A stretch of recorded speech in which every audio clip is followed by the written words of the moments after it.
മുസ്ലിമീങ്ങളെ മാത്രമായി ലക്ഷ്യമിട്ടുകൊണ്ട് ഒരു ഫിത്ന കടന്നു വരാറുണ്ട് സാബ, ഒരു ഫിത്ന കടന്നു വരാറുണ്ട് സാബ. അന്ന് മുസ്ലിമീങ്ങൾ കടന്ന് നിലവിളിച്ചാൽ ഒരാൾ പോലും തിരിഞ്ഞു നോക്കൂല, ഒരൈക്യരാഷ്ട്രസഭ അവരെ രക്ഷിക്കാറുണ്ടാവൂല.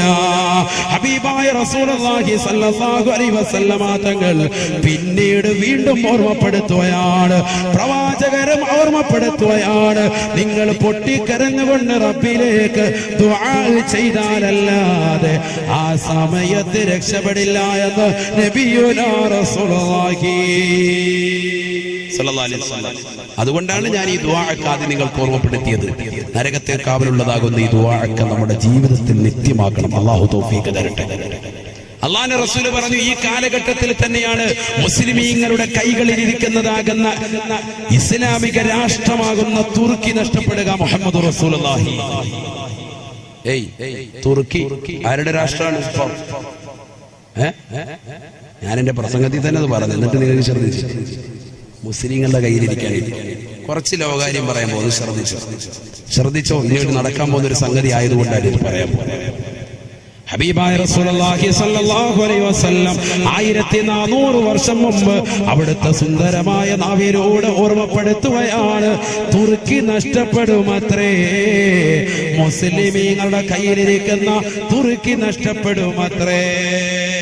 നബിയുനാ റസൂലുള്ളാഹി ഈ കണ്ണും കാതും അടപ്പിക്കുന്ന ഫിത്ന ഇങ്ങനെ നിലനിൽക്കുമ്പോ ഇന്ന് മുസ്ലിമീങ്ങളുടെ കയ്യിലിരിക്കുന്ന ഈ തുർക്കി നഷ്ടപ്പെടുമെന്ന് ആര് പറയാ? നബിയുനാ റസൂലുള്ളാഹി. അതൊന്ന് ശ്രദ്ധിക്കണം. അത് ശ്രദ്ധിക്കുന്ന സഹോദരങ്ങൾ, ഇതര സമുദായത്തിലെ സഹോദരങ്ങൾ എന്നെ ശബ്ദം ശ്രമിക്കുന്നുണ്ടെങ്കിൽ ഈ വാക്ക് പുലരുമ്പോ ഇൻഷാ അല്ലാഹ് ഒരു മുസ്ലിമീങ്ങളാണ്. അല്ലാഹു തൗഫീഖ് തരട്ടെ. കാരണം റസൂലുള്ളാഹി 1400 വർഷം മുമ്പ് പറഞ്ഞു വെച്ചാൽ അതിപ്പോ നമ്മളിപ്പോ വെളിപ്പെടുത്തി.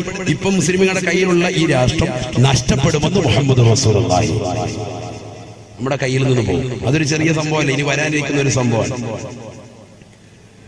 തുർക്കി 2 പ്രാവശ്യം മുസ്ലിമീങ്ങൾ പിടിച്ചടക്കി. 2ാമത്തെ പ്രാവശ്യമാണ് ഇപ്പൊ നമ്മുടെ കയ്യിലുള്ളത്. ഒന്ന് സ്വഹാബത്തിന്റെ കാലഘട്ടത്തിൽ പിടിച്ചടക്കിയിട്ടുണ്ട്, സ്വഹാബത്തിന്റെ കാലഘട്ടത്തിൽ പിടിച്ചെടുത്തിട്ടുണ്ട്. ഹബീബായ റസൂലുള്ളാഹി സ്വല്ലല്ലാഹു അലൈഹി വസല്ലം തന്റെ പ്രിയപ്പെട്ട അനുയായികളോട് പറഞ്ഞില്ലയോ, സ്വഹാബാ, അടുത്ത സമയത്ത് തന്നെ നിങ്ങൾ തുർക്കി പിടിച്ചെടുക്കുമേ, തുർക്കി നിങ്ങൾ പിടിച്ചെടുക്കുമേ, അതിൽ നിങ്ങൾ അണിചേരണേ, അത് വലിയ കൂലിയുള്ളതാണെന്ന് നബിയുനാ റസൂലുള്ളാഹി. ആ ധർമ്മസമരത്തിന് വേണ്ടി അനുയായികൾ പോകുമ്പോ അബൂ അയ്യൂബുൽ അൻസാരി റളിയല്ലാഹു തആല അൻഹു അതിന്റെ നേതൃപടവും അലങ്കരിച്ചിരുന്നു അത്രേ. അബൂ അയ്യൂബുൽ അൻസാരി റളിയല്ലാഹു അൻഹുവിന്റെ നേതൃത്വത്തിലാണ് തുർക്കി പിടിച്ചത്. ആരാ അബൂ അയ്യൂബുൽ അൻസാരി റളിയല്ലാഹു അൻഹു? അദ്ദേഹത്തിന്റെ വീട്ടുമുറ്റടിക്കലാണ് അള്ളാന്റെ റസൂലിന്റെ ഒട്ടകം വന്ന് മുട്ടുകുത്തിയത്. പണ്ട് നമ്മൾ മദ്രസയിൽ പഠിച്ച ചരിത്രമാണ്. അള്ളാന്റെ റസൂൽ സല്ലല്ലാഹു അലൈഹി വസല്ലമ തങ്ങൾ പലായനം ചെയ്ത് കടന്നു വരുമ്പോ അബൂ അയ്യൂബ് അൽ അൻസാരിയുടെ വീട്ടുപടിക്കലാണ് ഒട്ടകം മുത്തുകുട്ടിയത്. ആ അബൂ അയ്യൂബ് അൽ അൻസാരി റളിയല്ലാഹുവിന്റെ കാര്യമാണ് നമ്മൾ ഈ പറയുന്നത്. അദ്ദേഹം ഈ തുർക്കി പിടിച്ചെടുക്കുന്നതിനുള്ള സഹാബത്തിന്റെ കൂടെ പോവുകയും വിജയശ്രീ രാളിതരായി തുർക്കി അവരുടെ കയ്യിൽ അഥവാ ഇസ്ലാമിക രാഷ്ട്രമാവുകയും ചെയ്തു. തെറ്റിദ്ധരിക്കരുത്, എന്റെ വാക്ക് കേട്ടിട്ട് തുർക്കി പിടിച്ചെടുക്കാന്ന് പറഞ്ഞതിലൂടെ വാളും വരിചായിട്ട് പോയി തലവെട്ടിക്കളഞ്ഞ് കൈകാലുകൾ ഛേദിച്ചിട്ട് അംഗവൈകല്യം ഉണ്ടാക്കുക എന്ന അർത്ഥത്തിലല്ല നമ്മുടെ പിടിച്ചെടുക്കൽ എന്ന് പറഞ്ഞാൽ. ഇത് ധർമ്മസമരമാണ്. മുസ്ലിമീങ്ങളുടെ പിടിച്ചെടുക്കൽ എന്ന് പറഞ്ഞാൽ ഇസ്ലാമികമാകുന്ന ആശയങ്ങളും ആദർശങ്ങളും ആ സമുദായത്തിൽ, ആ ജനങ്ങളിൽ സ്വാതന്ത്ര്യം ഉണ്ടാക്കി കൊടുക്കുക. അതാണ് പിടിച്ചെടുക്കുക എന്ന് പറഞ്ഞതിന്റെ അർത്ഥം. മനസ്സിലായില്ലേ? ഇസ്ലാമികമാകുന്ന ആശയവും ആദർശങ്ങളും അവർക്ക് നടപ്പിലാക്കാനുള്ള സ്വാതന്ത്ര്യം ഉണ്ടാക്കി കൊടുക്കുക. അതിനുവേണ്ടി തുർക്കി ഇസ്ലാമിക രാഷ്ട്രമായി. അതിനുശേഷം മുസ്ലിമീങ്ങളുടെ കയ്യിൽ നിന്ന് വീണ്ടും നഷ്ടപ്പെട്ടു. പിന്നീട് 2ാമത് മുസ്ലിമീങ്ങൾ പിടിച്ചതാണ് AD 15-ാം നൂറ്റാണ്ടിൽ പിടിച്ചെടുക്കുന്നത്. ആ പിടിച്ചെടുക്കലാണ് ഇപ്പോഴും നിലനിൽക്കുന്നത്. അന്ന് തുർക്കി പിടിച്ചെടുത്ത സമയത്ത് അന്നവിടെ ഉണ്ടായിരുന്നതാകുന്ന ഓർത്തഡോക്സ് വിഭാഗക്കാർ റഷ്യയിലേക്ക് പലായനം ചെയ്തു. തൊട്ടടുത്തുള്ള രാജ്യമാണ് റഷ്യ. അങ്ങോട്ട് പലായനം ചെയ്തു. ഇന്ന് റഷ്യയിൽ 77% ഓർത്തഡോക്സുകാരാണ്. റഷ്യൻ നേവി ബേസ് 6 ഭാഗങ്ങളിലായിട്ട് 6 നേവി ബേസ് ഇപ്പോൾ തന്നെ റഷ്യയുടെ ഭാഗങ്ങളിൽ അഥവാ തുർക്കിയുടെ അറ്റത്തായിട്ട് അവർ ഇപ്പോൾ തന്നെ താവളം അടിച്ചിട്ടുണ്ട്. ലേറ്റസ്റ്റ് ന്യൂസാണ് ഇപ്പോൾ പറഞ്ഞത്. അഥവാ ഏത് നിമിഷവും തുർക്കി പിടിച്ചെടുക്കാം. ആര് പിടിച്ചെടുക്കും? റഷ്യ പിടിച്ചെടുക്കും. ഇത് നബി സല്ലല്ലാഹു അലൈഹി വസല്ലം പറഞ്ഞ റഷ്യ തന്നെ പിടിച്ചെടുക്കും. നബി സല്ലല്ലാഹു അലൈഹി വസല്ലം പറഞ്ഞു. അള്ളാഹു മനസ്സിലാക്കാൻ തൗഫീഖ് തരട്ടെ.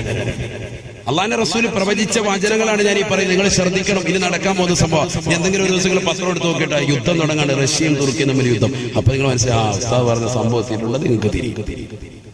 ആരാ ഇത് പറഞ്ഞിരിക്കുന്നത്? മുഹമ്മദ് റസൂലുള്ളാഹി. ഇത് വന്നതിന് ശേഷം പിന്നെ ആയത്തോ ദിവസം കാര്യമില്ല.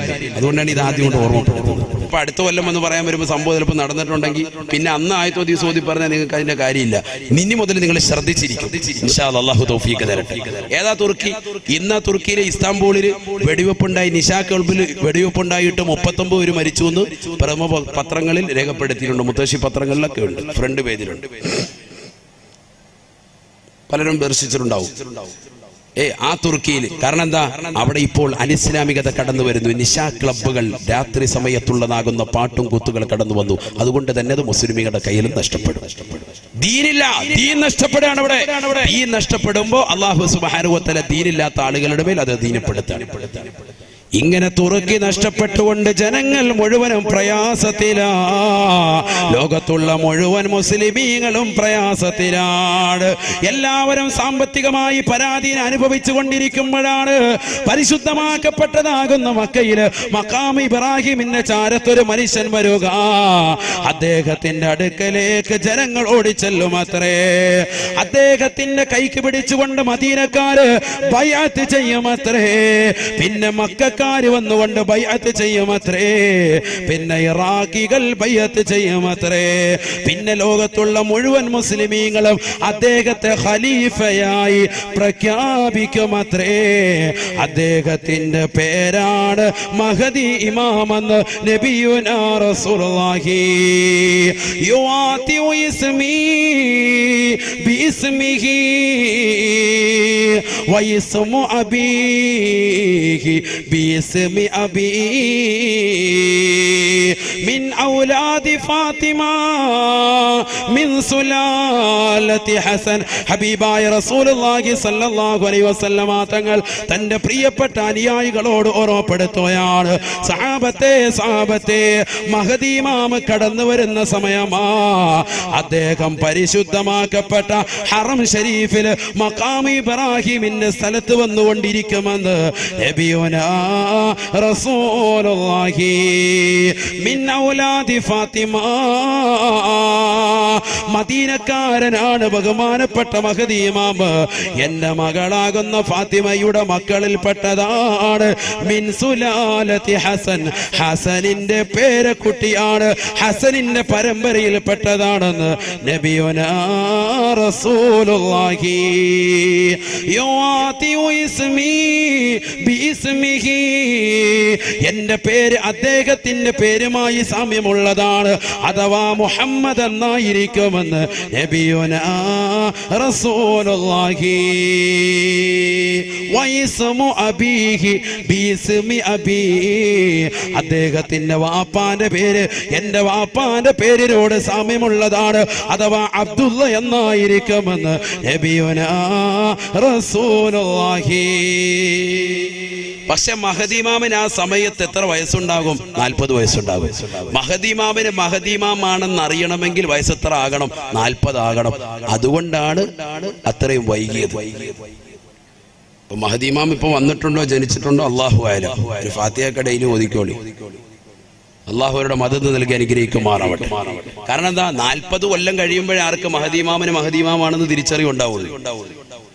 അന്ന് മക്കയുടെ ഒരു സൈഡിൽ വന്ന് അദ്ദേഹം ഇരിക്കും. പരിശുദ്ധമാക്കപ്പെട്ട റുക്നുൽ യമാനിന്റെയും മഖാം ഇബ്രാഹിമിന്റെ ഇടയിലായിരിക്കും അദ്ദേഹം വന്നിരിക്കുക എന്ന് മുഹമ്മദ് റസൂലുള്ളാഹി. ഒരു രാത്രിയിലായിരിക്കും അത്. ആ രാത്രിയിൽ ജനങ്ങൾ മുഴുവനും, അഥവാ ആദ്യമായിട്ട് മദീനക്കാർ, പിന്നെ മക്കക്കാർ, പിന്നെ ഇറാഖികൾ, പിന്നെ ലോകത്തുള്ള മുഴുവൻ മുസ്ലിമീങ്ങളും വന്ന് അദ്ദേഹത്തെ ബൈഅത്ത് ചെയ്യും. നബിയുനാ റസൂലുള്ളാഹി. മനസ്സിലാക്കുന്നുണ്ടോ? അപ്പൊ ആ കാലഘട്ടത്തിലേക്ക് എത്തിക്കൊണ്ടിരിക്കാൻ ഞാൻ അതിനാണ് ഓർമ്മപ്പെടുത്തിയത്. ആദ്യം തന്നെ ഇതങ്ങോട്ട് പറഞ്ഞത് അതാണ്. കുറച്ച് ദുആകൾ പറഞ്ഞിട്ട് ഈ കാലഘട്ടത്തെ പറ്റി നിങ്ങളോട് വിശദീകരിച്ചതാണ്. ഹബീബായ റസൂലുള്ളാഹി സ്വല്ലല്ലാഹു അലൈഹി വസല്ലം അല്ലാഹുവിന്റെ റസൂൽ പറയുകയാ, ലാ യൻജു മിൻഹാ ഇല്ലാ മൻ നജാ കദുആഇൽ ഗരീഖി ഫിൽ ബഹരി. സമുദ്രത്തിൽ അകപ്പെട്ടതാകുന്ന മനുഷ്യൻ ഇഖ്ലാസോടുകൂടി നിഷ്കളങ്കതയോടുകൂടി അല്ലാതെ പറയൂല എന്നെ രക്ഷിക്കണേ രക്ഷിക്കണേ എന്ന്. നീന്തലറിയാത്തവൻ നിഷ്കളങ്കതയോടുകൂടി പറയൂല. ആ നിഷ്കളങ്കതയായിരിക്കണം നിങ്ങളുടെ ദുആയിൽ ഉണ്ടാവേണ്ടതെന്ന് നബിയുനാ റസൂലുള്ളാഹി. ഇന്ന് മുസ്ലിമീങ്ങളാകുന്ന നമുക്ക് പ്രാർത്ഥിക്കാൻ എവിടുന്നാണ് സമയം? ദുആയില്ല, ദുആയില്ല. നമസ്കാരങ്ങൾക്ക് ശേഷമുള്ള പ്രാർത്ഥനകൾ നമ്മൾ അവഗണിച്ചില്ലയോ? ഹബീബായ നബി തങ്ങൾ ഓർമ്മപ്പെടുത്തിയില്ലയോ? സഹാബത്തെ സഹാബത്തെ സലാസു ദഅവാതിൻ മുസ്തജാബ, 3 പ്രാർത്ഥനകൾക്ക് വല്ലാതെ ഉത്തരം ലഭിക്കുന്നതാ. 3 പ്രാർത്ഥനകൾക്ക് വല്ലാത്ത ഉത്തരം ലഭിക്കുന്നതാണ്. അതിലൊന്ന് പ്രവാചകൻ ഓർമ്മപ്പെടുത്തിയത് ഫീ ദുബരി കുല്ലി സ്വലാത്ത്, എല്ലാ നമസ്കാരങ്ങൾക്ക് പിറകെയുള്ള ഉടനെയുള്ള പ്രാർത്ഥനയാ. അതിന് ഉത്തരമുണ്ടെന്ന് നബിയുനാ റസൂലുള്ളാഹി. അല്ലാഹു തൗഫീഖ് തരട്ടെ, അല്ലാഹു തൗഫീഖ് തരട്ടെ. നരകം എന്ന് പറയുന്നത് അത്രമേൽ പ്രധാനമായ സംഗതി കൊണ്ടാണ് രാവിലെ മുതൽ പ്രഭാതം മുതൽക്ക് അവന്റെ ദുആ നരകത്തെ തൊട്ട് കാവൽ തേടാനുള്ള കാര്യം. അത്രമേൽ പ്രധാനമായ സംഗതി. ബക്കറ്റ് പിരിവില്ലേ? ബക്കറ്റ് എല്ലാവരും നൽകി ലാസ്റ്റ് ദിവസമല്ലേ, അതുകൊണ്ട് ഇൻഷാ അല്ലാഹ് എല്ലാവരും കാര്യമായിട്ട് അല്ലാഹു തൗഫീഖ് നൽകട്ടെ. നമ്മുടെ സ്വതക്കെ അല്ലാഹു സ്വീകരിക്കുമാറാവട്ടെ, കബൂലാക്കുമാറാവട്ടെ. എല്ലാ വിഷമങ്ങളും പ്രയാസങ്ങളും അല്ലാഹു നീക്കി തരട്ടെ. അപകടങ്ങളെ തൊട്ട്, ദുരിതങ്ങളെ തൊട്ട്, വിപത്തുകളെ തൊട്ട് അല്ലാഹു കാത്ത് രക്ഷിക്കട്ടെ. ബിസ്മില്ലാഹിർ റഹ്മാനിർ റഹീം. വേഗം കൊടുക്കും. ബിസ്മില്ലാ. എല്ലാ സഹോദരങ്ങളും സഹോദരിമാരും ഇന്ന് ലാസ്റ്റ് ദിവസം കൊണ്ട് നിങ്ങളൊക്കെ കാര്യമായിട്ട് എല്ലാവരും സഹകരിക്കും ഇൻഷാ അല്ലാഹ്. ഇന്നലെ വരെ 50 ഇട്ടവർ ഇന്ന് മാറ്റി പിടിക്കും, 100 ആക്കി ഇൻഷാ അല്ലാഹ്. സാമ്പത്തിക ഭദ്രത നൽകും ഇൻഷാ അല്ലാഹ്. അല്ലാഹു തൗഫീഖ് തരട്ടെ. അതിനുള്ള ദിക്ർ ഞാൻ നിങ്ങൾക്ക് നൽകിയിട്ടുണ്ട്, ലാ ഹൗല. അത് എത്ര ചെല്ലാവോ അത്രയും നിങ്ങൾ വർദ്ധിപ്പിക്കുക. അല്ലാഹു നമുക്ക് സാമ്പത്തിക ഭദ്രത നൽകി അനുഗ്രഹിക്കുമാറാവട്ടെ. ഹലാലായ സാമ്പത്തികം അല്ലാഹു നൽകി അനുഗ്രഹിക്കട്ടെ. നല്ല വീട് അല്ലാഹു നമുക്ക് നൽകി അനുഗ്രഹിക്കട്ടെ. നമ്മുടെ മക്കളെ അല്ലാഹു സാലിഹ്യങ്ങൾ ഉൾപ്പെടുത്തട്ടെ, ആബിദീങ്ങൾ ഉൾപ്പെടുത്തട്ടെ. എല്ലാ വിഷമങ്ങളും പ്രയാസങ്ങളും അല്ലാഹു നീക്കി തരട്ടെ. ഏത് നിയ്യത്തുകൾ വെച്ചുകൊണ്ട് നമ്മൾ ഇടുന്നോ ആ നിയ്യത്തുകളൊക്കെ അല്ലാഹു സാധൂകരിച്ചു തരട്ടെ. നമ്മുടെ രോഗങ്ങൾ അല്ലാഹു പരിപൂർണ്ണ ശമനമാക്കട്ടെ. ക്യാൻസർ എന്ന് പറയുന്ന മാരകമായ രോഗത്തിന് അടിമപ്പെട്ടുകൊണ്ടാണ് നമ്മുടെ ഈ നാട്ടിലുള്ള ഒരുപാട് സഹോദര സഹോദരിമാർ. അല്ലാഹു പരിപൂർണമായി രോഗശമനം നൽകി അനുഗ്രഹിക്കുമാറാവട്ടെ. ആഫിയത്ത് അല്ലാഹു നൽകി അനുഗ്രഹിക്കുമാറാവട്ടെ. എല്ലാ വിഷമങ്ങളും പ്രയാസങ്ങളും അല്ലാഹു നീക്കി തരട്ടെ. ഇൻഷാ അല്ലാഹ് എല്ലാവരും കാര്യമായി സഹകരിക്കും. നരകം അത്രമേൽ പ്രധാനമായ സംഗതി ആയതുകൊണ്ടാണ് അതിനെ ഇത്രത്തോളം ദുആകൾ ഉലമാക്കൾ രേഖപ്പെടുത്തിയിട്ടുള്ളത്. പരിശുദ്ധ തിരുനബി മുഹമ്മദ് റസൂലുള്ളാഹി സ്വല്ലല്ലാഹി അലൈഹി വസല്ലം തങ്ങൾ പഠിപ്പിച്ചിട്ടുണ്ട്.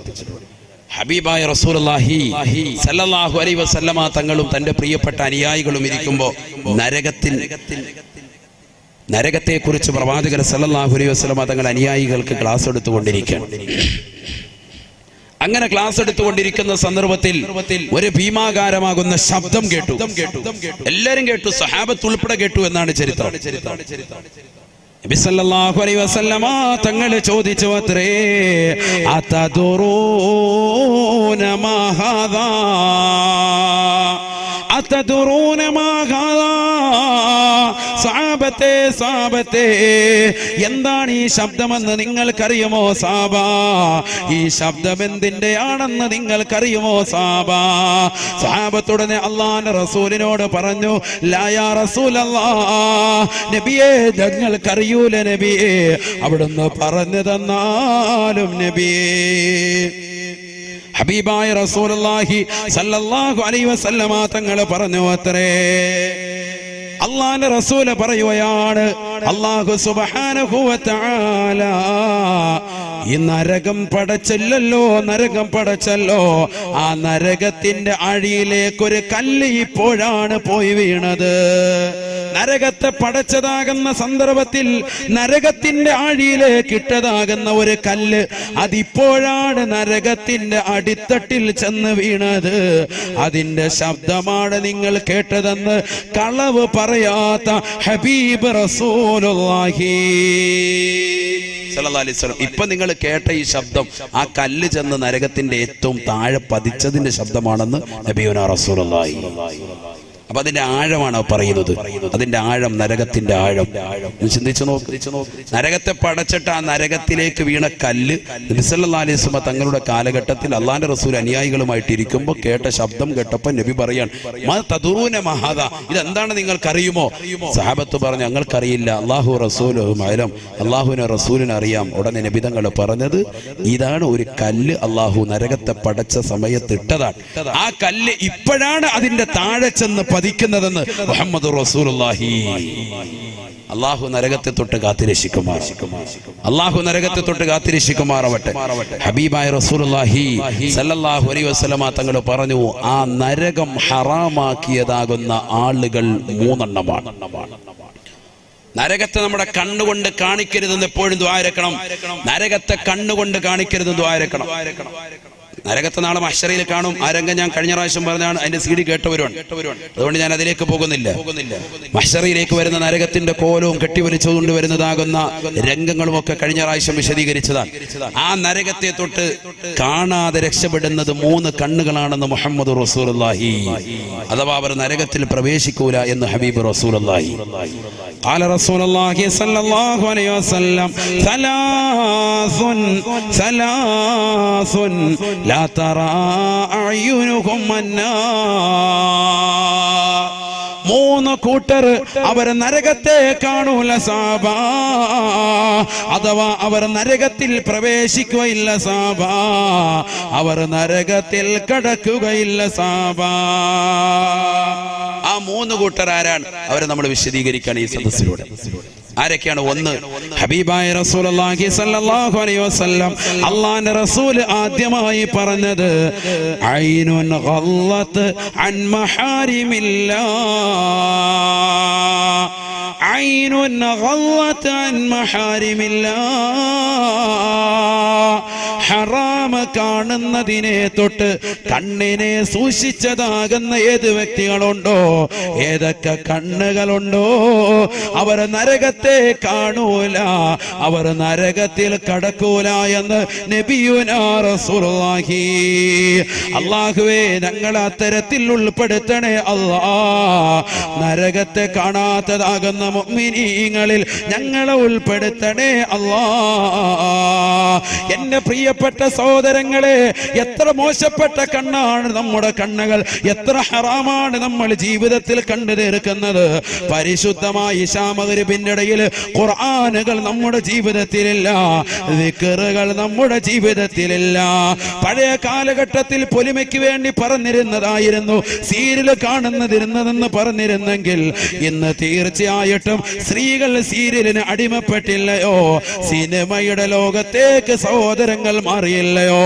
ജിയോ സിം ഇറങ്ങിയത് മുതൽ എല്ലാ ദിവസവും യൂട്യൂബിലൂടെ പ്രഭാഷണങ്ങൾ ഡൗൺലോഡ് ചെയ്യുന്നത് കേൾക്കേണ്ടതിന് പകരം എല്ലാ ദിവസവും സിനിമ ഡൗൺലോഡ് ചെയ്തുകൊണ്ട് കണ്ടു തീർക്കുന്ന ചെറുപ്പക്കാരില്ലയോ? യുവാക്കളില്ലയോ? എത്ര ജിയോ സിമ്മാണ് ഈ നാട്ടിലുള്ള സഹോദരങ്ങൾ വാങ്ങിയത്? എത്ര സഹോദരങ്ങളാണ് അശ്ലീലമാകുന്ന സിനിമകൾ കാണുന്നത്? അശ്ലീലമാകുന്ന സിനിമാ ഗാനങ്ങൾ പാതിരാത്രി സമയത്ത് ഹെഡ്സെറ്റ് വെച്ചുകൊണ്ട് ഉറങ്ങാൻ കിടക്കുന്ന സമയത്ത് അവൻ നരകത്തെ തൊട്ട് കാവൽ ചോദിച്ചുകൊണ്ട് കടക്കണമെന്ന് പഠിപ്പിച്ച പ്രവാചകൻ അല്ലാഹു സുബ്ഹാനഹു വ തആല ആ അല്ലാഹുവിന്റെയും പ്രവാചകന്റെയും വചനങ്ങളെ തൃണവൽഗണിച്ചുകൊണ്ട് അവഗണിച്ചുകൊണ്ട് അശ്ലീലമാകുന്ന സിനിമാ ഗാനങ്ങൾ കേട്ടുകൊണ്ടും സിനിമാ ഗാനങ്ങൾ കണ്ടുകൊണ്ടും അവന്റെ കണ്ണും കാതും നശിപ്പിച്ചില്ലയോ? നരകത്തെ വിലക്ക് വാങ്ങുകയല്ലയോ? നരകത്തെ വിലക്ക് വാങ്ങുകയല്ലയോ? എത്രയോ സഹോദരങ്ങളാണ്, എത്രയോ സഹോദരിമാരാണ് കാമുകന്മാരുമായി ബൈക്കിന്റെ പിന്നാമ്പുറത്ത് അഴീക്കോടിന്റെ ബീച്ച് വരാന്തയിലൂടെ കറങ്ങി നടക്കുന്നില്ലയോ? പരിശുദ്ധമാക്കപ്പെട്ട ദിക്റിന്റെ മജ്‌ലിസുകളെ, വാദിന്റെ മജ്‌ലിസുകളെ തൃണവൽഗണിച്ചില്ലയോ? ഹബീബായ നബി തങ്ങൾ ഓർമ്മപ്പെടുത്തുകയാണ്, സ്വഹാബാ സ്വഹാബാ ലാ തുസ്കിനൂഹുന്ന ഫിൽ ഗുറഫാ. സഹാബത്തെ നിങ്ങളുടെ പ്രിയപ്പെട്ടതാകുന്ന പെൺമക്കളെ ഒറ്റയ്ക്ക് ഒരു റൂമിൽ നിങ്ങൾ താമസിപ്പിക്കരുതേ. 1400 വർഷം മുമ്പ് അല്ലാഹുവിന്റെ റസൂലിന്റെ അധ്യാപനമാണ്. ഇന്ന് സമുദായത്തിൽ നടക്കുന്ന വിപത്തുകളതല്ലയോ. വഅലിന് വേണ്ടി മക്കളെ ക്ഷണിക്കുമ്പോ എനിക്ക് തലവേദനയാണ് ഉമ്മ, എനിക്ക് കൈകാലുകൾ കടച്ചിലാണ് ഉമ്മ, എനിക്ക് ഒരുപാട് ഹോംവർക്കുകൾ ചെയ്യാനുണ്ട് ഉമ്മ, എനിക്ക് പരീക്ഷ എടുത്തിരിക്കുകയാണ്, എക്സാമിന് പഠിക്കാനുണ്ട് ഉമ്മ എന്ന കളവ് പറഞ്ഞുകൊണ്ട് പരിശുദ്ധമാക്കപ്പെട്ട മതവിജ്ഞാന വേദിയിലേക്ക് വരാതെ വീട്ടിലിരിക്കുന്ന 8ാം ക്ലാസ്സിലുള്ള 9ലുള്ള 10ലുള്ള +2ലുള്ള ബികോം പഠിക്കുന്നതാകുന്ന പെൺമക്കളെ ശ്രദ്ധിക്കണേ ഉമ്മമാരെ. വഅലിന്റെ ഇടയിൽ പോയി നോക്കിയാൽ ഹറാമായിരിക്കും അവർ ചെയ്യുന്നത്. വാട്സാപ്പിലൂടെ തന്റെ കാമുകനുമായിട്ടുള്ള ചാറ്റിംഗ് ആണ്. കാരണം വാപ്പയുടെ ഫോൺ കയ്യിൽ കൊടുത്തിരിക്കുകയാണ്. മക്കൾക്ക് സർവ്വ സ്വാതന്ത്ര്യമാണ്. ജനിച്ച കുട്ടികളുടെ കയ്യിൽ പോലും ആൻഡ്രോയിഡ് മൊബൈൽ ഫോൺ കൊടുക്കാൻ മടിയില്ലാതെ അവളെ മൊബൈൽ ഫോണിന്റെ അടിമയാക്കി മാറ്റാൻ മടിയില്ലാത്ത മാതാപിതാക്കളെ ലജ്ജിക്കണേ. ഇന്നത്തെ മക്കള് പോകുന്നത് മോശപ്പെട്ട തലത്തിലേക്കല്ലയോ. ഹബീബായ നബി തങ്ങൾ ഓർമ്മപ്പെടുത്തുകയാണ്, ലാ തുസ്കിനൂഹുന്ന ഫിൽ ഖുറഫാ, ഒറ്റയ്ക്ക് ഒരു റൂമിൽ പ്രായപൂർത്തിയെത്തിയ പെൺമക്കളെ നിങ്ങൾ താമസിപ്പിക്കരുതേ. നബിയുനാ റസൂലുള്ളാഹി. പലരും വീട്ടിൽ മൂന്നാമതൊരു റൂം പിടിക്കുമ്പോ തന്റെ പ്രിയപ്പെട്ട പെൺമക്കളെ ഒരാളെ മാത്രമായി അതിൽ താമസിപ്പിക്കുന്നത് അപകടത്തിലേക്ക് വഴിതിരിച്ചു വിടുമേ.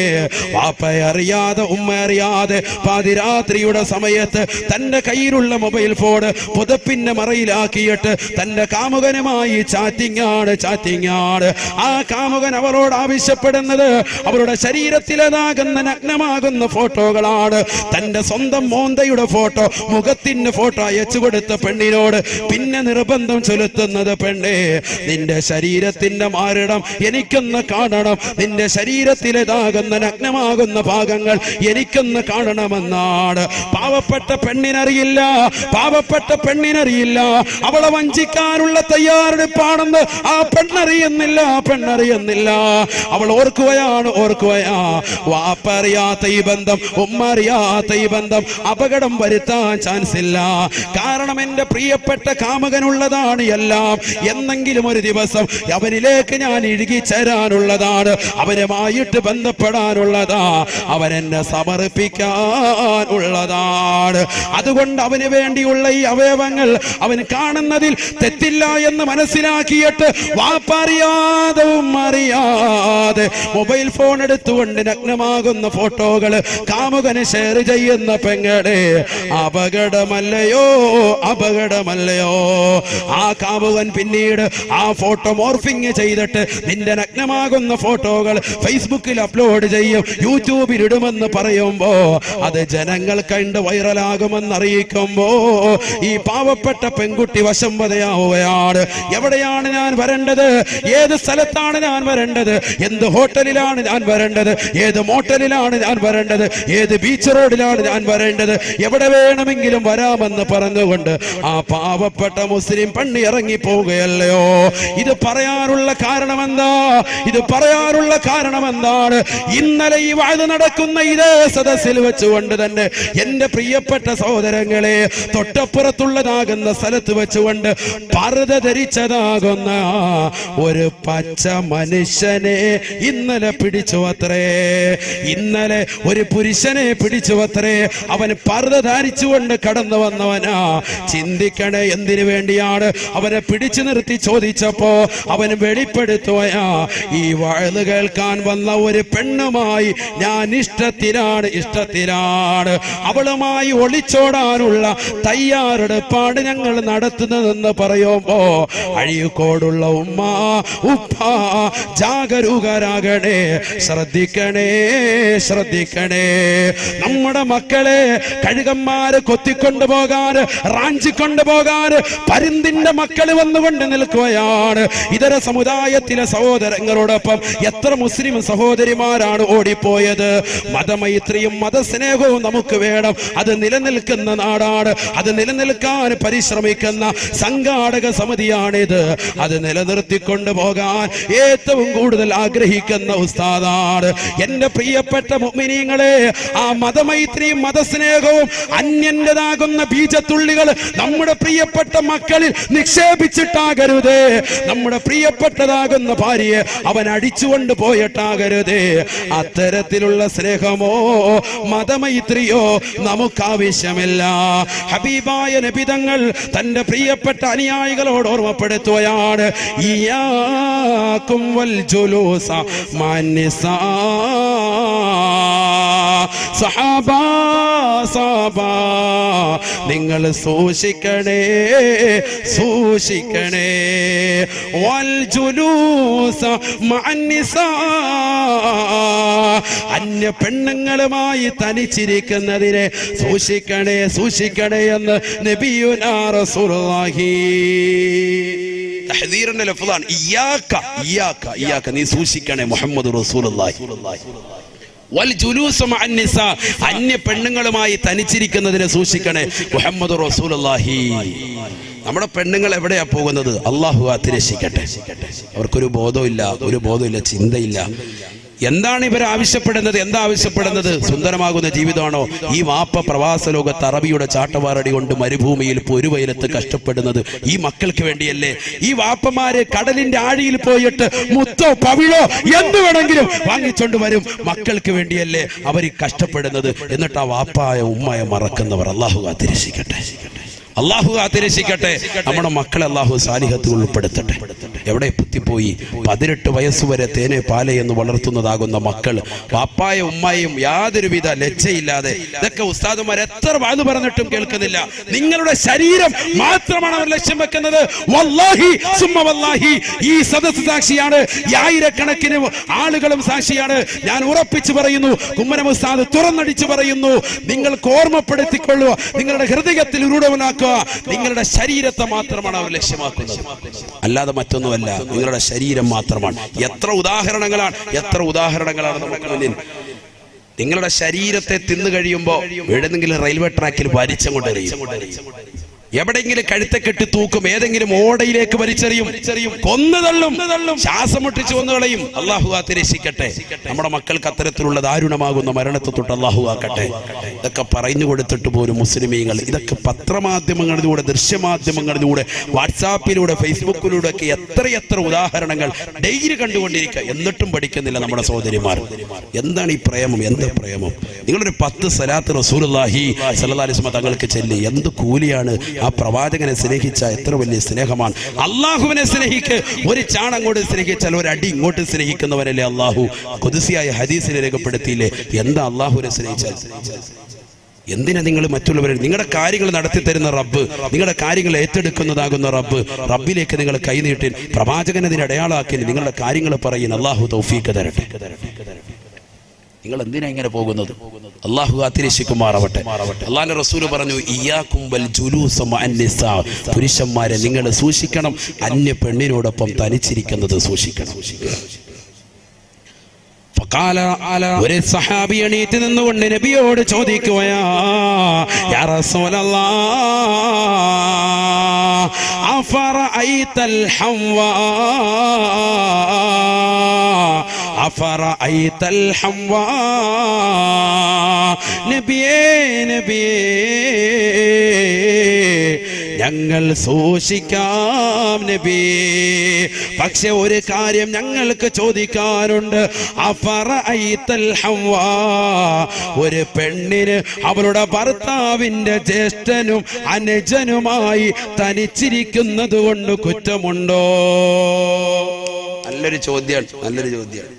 ഇവിടെ ശ്രദ്ധിക്കുക, നല്ലതുപോലെ ശ്രദ്ധിക്കുക. സഹാബികൾ ചോദിച്ചു പോയി. അങ്ങനെ അള്ളാന്റെ റസൂലിന്റെ അടുക്കൽ ചോദിച്ചത് നല്ല ചോദ്യമാണ്. ഒരു കുടുംബത്തിൽ ഒന്നായിട്ട് കഴിയാണ്, ഭർത്താവിന്റെ അനുജൻ, ഭർത്താവിന്റെ ജ്യേഷ്ഠൻ, ഇവരുമായിട്ട് പെണ്ണിന്, ഭർത്താവിന്റെ ഭാര്യയ്ക്ക്, അതെ ഈ സഹോദരന്റെ ഭാര്യയ്ക്ക് തനിച്ചിരിക്കാൻ പറ്റുമോ? ഒറ്റയ്ക്കിരിക്കാൻ പറ്റുമോ? ഇതാണ് ചോദ്യം. ഒറ്റയ്ക്ക് യാത്ര ചെയ്യാൻ പറ്റുമോ? ബൈക്കിൽ, കാറിൽ, ഒറ്റയ്ക്കൊരു റൂമിൽ, വീട്ടിൽ കുഴപ്പമില്ല, ഒരു റൂമിലാണ് ഭാര്യയെങ്കിൽ പ്രശ്നമല്ല, ഒരു റൂമിൽ ഒറ്റയ്ക്ക് പറ്റുമോ? فقال النبي صلى الله عليه وسلم അല്ലാഹുവിന്റെ റസൂൽ പറഞ്ഞു അത്രേ അൽഹംബു അൽമൗത് അൽഹംബു അൽമൗത് അൽഹംബു അൽമൗത് സഹാബാ സഹാബാ അൽഹംബു അൽമൗത് സ്വന്തം ഭർത്താവിന്റെ ജ്യേഷ്ഠനാകട്ടെ അനുജനാകട്ടെ അവനുമായി തനിച്ചിരിക്കാൻ പെണ്ണിന് പറ്റൂല, ഇസ്ലാം അനുവദിക്കുകയില്ല. ഇന്ന് എത്രയെത്ര ചെറുപ്പക്കാരാണ്, എത്രയെത്ര സഹോദരിമാരാണ് ഇതിൽ ശ്രദ്ധിക്കാതെ പോകുന്നവർ. സ്വന്തം ഭർത്താവിന്റെ അനുജനാണ്, ഭർത്താവിന്റെ ജ്യേഷ്ഠനാ, ഒന്നിച്ചിരുന്നു കൊണ്ട് തോളത്ത് കൈവച്ചുകൊണ്ട് യാത്ര ചെയ്യുകയല്ലയോ, യാത്ര ചെയ്യുകയല്ലയോ, ഹറാമല്ലയോ, ഹറാമല്ലയോ. പാവപ്പെട്ട ഭർത്താവ് പ്രവാസ ലോകത്താണ്, അവൾക്ക് വേണ്ടി അവരുടെ മക്കൾക്ക് വേണ്ടി കഷ്ടപ്പെടുകയാണ്. അവൾ ഇവിടെ അനുജന്റെ കൂടെ, ജ്യേഷ്ഠന്റെ കൂടെ, അല്ലെങ്കിൽ മറ്റുള്ള സഹോദരങ്ങളുടെ കൂടെ യാത്ര നടത്തുകയാ. ഹറാമാണ്, ഹറാമാണെന്ന് നബിയുനാ റസൂലുള്ളാഹി സല്ലല്ലാഹു അലൈഹി വസല്ലം. ഭർത്താവിന് ജ്യേഷ്ഠനും ഇതിനും എങ്ങനെ വഴിതെറ്റൂലല്ലോ പലരും. തെറ്റും ആരായി പറയുന്നത്? നബിയുനാ റസൂലുള്ളാഹി. അല്ലാഹുവിന്റെ റസൂൽ പറ തെറ്റും. എപ്പോഴാണ് പിശാച് ഇടയിൽ കടന്നു വരുന്നത്? നിങ്ങളുടെ മനസ്സ് ശുദ്ധമായിരിക്കും, പക്ഷെ പിശാച് ഇടയിൽ കയറിയാൽ അല്ലാഹു കാത്തിരക്ഷിക്കട്ടെ, പിന്നെ അവിടെ ഉണ്ടാകുന്ന അപകടം പറയണ്ട. അല്ലാഹുവിന്റെ റസൂൽ പറഞ്ഞില്ലേ, ഒരാണും ഒരു പെണ്ണും കൂടി തനിച്ചാൽ ഇല്ലാ വദഖല ബൈനഹുമ ശൈത്താൻ, അവർക്കിടയിൽ പിശാച് പ്രവേശിക്കുമത്രേ. ഇല്ലാ വസാലിസുഹുമ ശൈത്താൻ. മറ്റൊരു റിവായത്തിൽ നബി തങ്ങൾ ഓർമ്മപ്പെടുത്തുന്നുണ്ട്, അവർക്കിടയിൽ മൂന്നാമതായി കടന്നു വരിക. ഒരാണും പെണ്ണും തനിച്ചിരുന്നാൽ ഭർത്താവിന്റെയും ഭാര്യയുടെയും കാര്യമല്ല, കാമുകന്മാരായി മറ്റൊരു അന്യ പെണ്ണുമായി പരപുരുഷന്മാര് തനിച്ചിരിക്കുമ്പോ അവർക്കിടയിൽ മൂന്നാമതായി കടന്നു വരുന്നത് പിശാചായിരിക്കുമെന്ന് നബിയുനാ റസൂലുള്ളാഹി സല്ലല്ലാഹു അലൈഹി വസല്ലം. അതൊക്കെ റസൂലുള്ള പറഞ്ഞിട്ടില്ലേ, ദഅമാ യരീബുക ഇലാ മാ ലാ യരീബുക. അതുകൊണ്ടല്ലേ അല്ലാഹുവിന്റെ റസൂലിന്റെ അടുക്കൽ രണ്ട് പത്നിമാർ, ഭാര്യമാര് നിൽക്കുന്ന സന്ദർഭത്തിൽ പള്ളിയുടെ ചാരത്തിരുന്നുകൊണ്ട് നബി തങ്ങൾ ഇങ്ങനെ വർത്താനം പറയുക. അപ്പൊ രണ്ട് സ്വഹാബികൾ അതിനെ കൂടെ പോയി. നബി സല്ലല്ലാഹു അലൈഹി വസല്ലം തങ്ങളെ സഫിയ ബീവി മാത്രമാണെന്നോ ഹദീസിലുണ്ട്. അങ്ങനെ ആ ഭാര്യയോട് വർത്തമാനം പറഞ്ഞുകൊണ്ടിരിക്കുന്നു. രണ്ട് സ്വഹാബികൾ അതിലേക്കൂടെ പോയി. അള്ളാഹിന്റെ റസൂൽ ആരോട് വർത്താനം പറയുന്നുണ്ട് എന്നിവർക്ക് മനസ്സിലായി. വരുന്നാലും അങ്ങോട്ട് നടന്നങ്ങോട്ട് പോകുമ്പോൾ റസൂലുള്ള ഭാര്യയെ പറഞ്ഞു വിട്ടിട്ട് ഇവരെ രണ്ടുപേരെയും ഇങ്ങോട്ട് വിളിച്ചിട്ട് പറഞ്ഞു, സ്വഹാബത്തെ, അതാരാണ്? എന്റെ ഭാര്യ സഫിയയാണ്, എന്റെ ഭാര്യ സഫിയാൻ. സ്വഹാബത്ത് ആശ്ചര്യപ്പെട്ടു, നബിയെ, ഞങ്ങൾ അങ്ങയെ കുറിച്ച് മോശം ധരിച്ചു പോവോ? ഒരിക്കലുമില്ല, ഒരിക്കലുമില്ല. അങ്ങയെ കുറിച്ച് ഒരിക്കലും ഞങ്ങൾ മോശം ധരിക്കൂല. ഞങ്ങൾക്കറിയാം അനുവദിക്കപ്പെട്ട ഏതോ സ്ത്രീകളുമായി വർത്താനം പറയുകയാണ് ഞങ്ങൾക്ക് മനസ്സിലായി. പക്ഷെ നബി സല്ലല്ലാഹു അലൈഹി വസല്ലം തങ്ങൾ പറഞ്ഞു, അത് വേണ്ട. ഇന്ന ശൈത്താന യജ്രി മജ്റദ്ദമി, രക്തം സഞ്ചരിക്കുന്ന ഭാഗത്തിലൂടെയൊക്കെ പിശാച് നടക്കും, അതുകൊണ്ടൊരു തെറ്റിദ്ധാരണ വേണ്ട. അതിനാ ഞാനത് പറഞ്ഞത് എന്ന് മുഹമ്മദ് റസൂലുള്ളാഹി. സൂക്ഷിക്കണം, നമ്മൾ സൂക്ഷിക്കണം നമ്മുടെ ജീവിതത്തിൽ. അല്ലാഹു തൗഫീഖ് നൽകട്ടെ.